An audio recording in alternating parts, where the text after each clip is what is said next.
Beginning, read aloud transcript. No filler. Start with the putamen.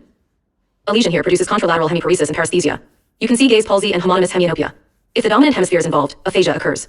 If the non-dominant hemisphere is involved, hemispatial neglect occurs. Severe involvement leads to stupor and coma. Move to the cerebellum. Classic cerebellar stroke signs include ataxia, nystagmus, and slurred speech. If the cerebellar hemispheres are damaged, you get ipsilateral limb ataxia and intention tremor. If the vermis is involved, you see truncal ataxia with a wide-based drunken sailor gait and nystagmus. Additional features include facial weakness, gaze palsy, headache, vomiting, and neck stiffness. Importantly, cerebellar strokes cause no hemiparesis. Now the thalamus. Lesions here cause contralateral hemiparesis and paresthesia. Pupils become myotic and unreactive. There is upgaze palsy with gaze deviation away from the side of the lesion, known as wrong way eyes. Move to the cortex. Frontal lobe lesions cause contralateral weakness or paralysis of the leg with relative sparing of the arm. Frontal eye field lesions produce gaze deviation toward the affected side and away from the side of hemiplegia. You also see disinhibition, poor judgment, poor concentration, and primitive reflexes.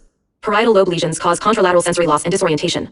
Damage to the dominant parietal angular gyrus produces Gerstmann syndrome, which consists of agraphia, finger agnosia, left-right disorientation, and acalculia. Damage to the non-dominant parietal lobe produces contralateral agnosia and hemispatial neglect.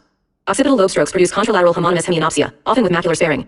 Temporal lobe strokes produce Wernicke aphasia if the dominant hemisphere is involved, and contralateral superior quadrantenopsia. Next are watershed border zone areas. These regions are sensitive to hypoperfusion. Anterior cerebral and middle cerebral cortical border zone ischemia causes proximal upper and lower extremity weakness, called man-in-the-barrel syndrome.